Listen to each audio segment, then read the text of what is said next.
இப்போ மெட்ரிகுலேஷன் பள்ளிகள் இல்ல அரசு சார்பா இயங்குற பள்ளிகள்லாம், சிபிஎஸ்இ பள்ளிகள்லாம் எதன் அடிப்படையில ஃபீஸ் வாங்குறாங்க அப்படிங்கிறத அவங்களே சொல்றாங்க நிறைய விஷயங்கள. இப்போ ஆசிரியர்களுடைய சம்பளம், ரெண்டாவது அலுவலக பணியாளர்கள் சம்பளம், மின்சார கட்டணம், குடிநீர் வரி அதோட கட்டணம், மொபைல் போன் செலவுகள், அச்சக செலவுகள், எழுது பொருட்கள், புத்தகங்கள், வார இதழ்கள், ஸ்போர்ட்ஸ் கேம்ஸ் எல்லாம் ரெடி பண்ணுவாங்க பார்த்தீங்களா, சில ஸ்போர்ட்ஸ் ஆக்டிவிட்டி நிறைய பண்ணுவாங்க சில ஸ்கூல்ல.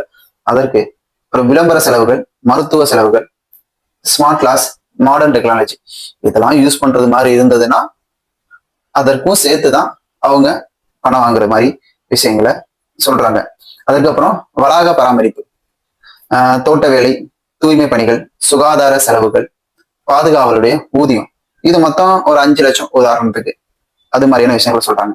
அதுக்கப்புறம் ஆய்வக பராமரிப்பு, ஜெராக்ஸ், பிரிண்டர், ப்ரொஜெக்டர், தீயணைப்பு சாதனங்கள், அதுக்கப்புறம் பள்ளி கட்டிட பராமரிப்புக்காக வண்ணம் தீட்டுறது, பழுது பார்க்கிறது, புனரமைத்தல், இந்த விஷயங்களுக்காகவும் நாங்க அமௌண்ட் வாங்குறோம் அப்படிங்கிற மாதிரியான விஷயங்களை சொல்றாங்க.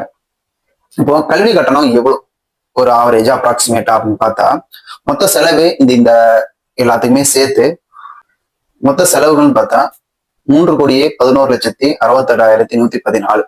அப்போ மொத்த மாணவர்கள் எண்ணிக்கை நம்ம பார்த்தோம் 1179.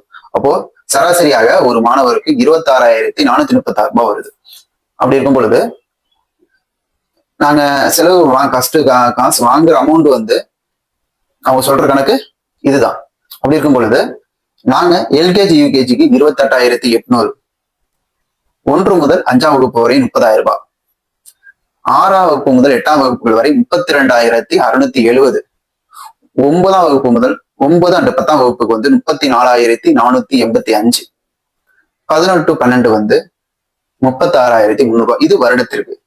இதுதான் தனியார் மெட்ரிக் பள்ளிகள் வாங்குற சார்ஜஸ். இதுதானா அப்படின்னா இப்ப இதை விட கம்மியாவும் வாங்குற பள்ளிகளும் இருக்காங்க.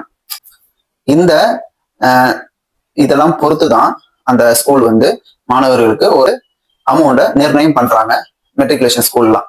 இப்போ இதுக்கு அரசாங்கம் இது மாதிரியான விஷயங்களை நீங்க ஒரு அமௌண்ட் வாங்குறீங்க, அதை வெளிப்படைத்தன்மையா எல்லாரும் காட்டுங்க. அறிவிப்பு பலகையா இருக்கட்டும், நீங்க ஆன்லைன் போர்ட்டலா இருக்கட்டும், எல்லாத்துலயுமே இவ்வளவு இந்த இதுக்கு இவ்வளவு நாங்க வாங்குறோம் அப்படிங்கிற விஷயத்த நீங்க எங்கள்கிட்ட சமர்ப்பிக்கணும் அப்படிங்கிற மாதிரியான ஒரு ரூல்ஸை ஆல்ரெடி இருக்குது. ஆனா அதை சரிவர யாரும் ஃபாலோ பண்றது கிடையாது. அதை ஃபாலோ பண்ணணும் அப்படிங்கிற ஸ்ட்ரிக்டான இன்ஃபர்மேஷனை கொடுத்துருக்காங்க. இதற்கு கால அவகாசம் 5ஆம் தேதி முதல் 10ஆம் தேதிக்குள்ள நீங்க இந்த விஷயங்களை பண்ணி முடிச்சிருக்கணும் அப்படிங்கிற ஒரு விஷயத்தையும் தமிழ்நாடு அரசு சொல்லியிருக்காங்க. இது அதை சேர்க்க போற மக்களுக்கு சரியான கொஞ்சம் புரிதலை கொடுக்கும். இது அரசு கூட சொல்லியிருக்காங்க, உங்களுக்கு கூட வாங்குறாங்க அப்படிங்கிற ஒரு பேரு தமிழ்நாட்டு அரசுக்கு மேல வராது அப்படிங்கிறதுனால இந்த முன்னெடுப்பை எடுத்திருக்காங்க. நன்றி.